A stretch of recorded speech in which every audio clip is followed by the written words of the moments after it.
नमस्कार। आज मैं आपको नवरात्रि के 8वें दिन माँ महागौरी की कथा और उनकी आरती सहित कुछ जानकारी बताने जा रही हूँ।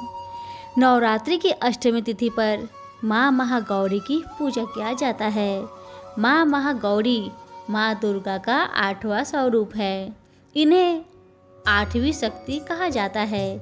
महागौरी की शक्ति मानी गई है। पुराणों के अनुसार इनका तेज से संपूर्ण विश्व प्रकाशमान है। दुर्गा सप्तमी के अनुसार शुभ निशुभ से पराजित होने के बाद देवताओं ने गंगा नदी के तट पर देवी महागौरी से अपनी सुरक्षा की प्रार्थना की थी। माँ के इस रूप के पूजन से शारीरिक क्षमता का विकास होने के साथ साथ मानसिक शांति भी बढ़ती है। जितना भी टेंशन होता है सारे टेंशन समाप्त हो जाता है। अब हम जानेंगे महागौरी की पूजा विधि। महागौरी की पूजा कैसे करना चाहिए ताकि महागौरी हम पर प्रसन्न हो और अपनी कृपा बरसाए। इसके लिए आपको ज़्यादा मेहनत करने की कोई भी ज़रूरत नहीं है, बहुत ही आसान है। चलिए देखते हैं माँ को कैसे प्रसन्न किया जा सकता है। नवरात्रि के 8वां दिन आप इस दिन सुबह में उठ जाए और अच्छे से नहा धोकर साफ सुथरा कपड़े को पहन लीजिए। उसके बाद आप एक लकड़ी का चौकी लीजिए। लकड़ी की छोटी सी 4 पाई वाली चौकी ले लीजिए। उसको अच्छे से साफ सुथरा करके उसमें माँ गौरी की प्रतिमा या फिर चित्र स्थापित कर दीजिए। माँ गौरी को फूल चढ़ाए और माँ गौरी का ध्यान करें। उसके बाद माँ गौरी के सामने दीप जलाइए। फिर माँ को फल और नैवेद्य अर्पित करें।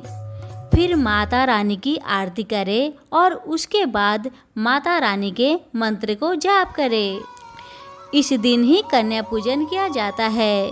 इन्हें घर पर बुलाकर खाना खिलाया जाता है। छोटी छोटी कन्याओं को घर पर बुलाकर खाना खिलाया जाता है और कन्याओं को उनके पसंद अनुसार तोहफा देना चाहिए ताकि कन्या बहुत खुश हो जाए। अगर कन्या खुश होगी तभी आप पर माता रानी की कृपा बरसेगी। इतना ध्यान रखिएगा। 9 दिन तक आप व्रत करते हैं, पूजा पाठ करते, हवन करते, उतना में भी माँ उतना खुश नहीं होती है जितना आप कन्या पूजन करने के बाद कन्या की सेवा करेंगे। उससे जितना माता रानी प्रसन्न होती है उतना पूजा पाठ से नहीं होती है। इस बात का ध्यान रखिएगा। कन्या पूजन के दिन बहुत नियम पूर्वक से ध्यान से उनको भोजन करवाए और उनको मन पसंद तोहफा दीजिए ताकि कन्या बहुत खुश हो जाए और उनको पैर छूकर आप आशीर्वाद ले लीजिए। फिर सारी कन्या को प्यार से विदा कीजिए। अब हम जानेंगे माता महागौरी को कौन सा भोग लगाना चाहिए। भोग लगाने की विधि। इस दिन माता रानी महागौरी को नारियल का भोग लगाया जाता है। इस दिन कन्या पूजन का भी विशेष महत्व है। अब हम सुनेंगे माता महागौरी की कथा। पौराणिक कथाओं के अनुसार माँ पार्वती ने शंकर को पति रूप में पाने के लिए अपने पूर्व जन्म में बहुत ही कठोर तपस्या की थी। इतना कठोर तपस्या किसी ने भी कभी नहीं किया था जितना माता पार्वती ने किया था भोले बाबा को पति रूप में प्राप्त करने के लिए।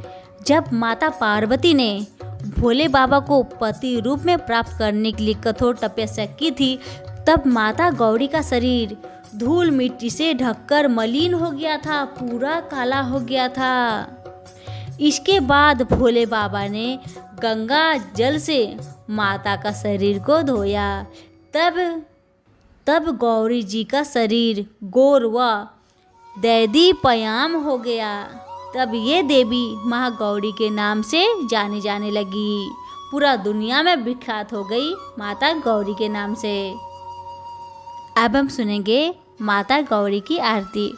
जय महागौरी जगत की माया, जय उमा भवानी जय महामाया। हरिद्वार कनखल के पासा महागौरी तेरा वहाँ निवासा। चंद्र कौली और ममता अम्बे, जय शक्ति जय जय माँ जगदम्बे। भीमा देवी विमला माता, कोस की देवी जग विख्याता। हिमाचल के घर गौरी रूप तेरा, महाकाली दुर्गा है स्वरूप तेरा।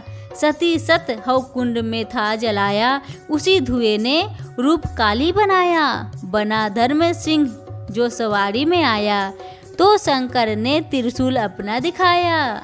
तभी माँ ने महागौरी नाम पाया, शरण आने वाले का संकट मिटाया। शनिवार को तेरी पूजा जो करता, माँ बिगड़ा हुआ काम उसका सुधरता।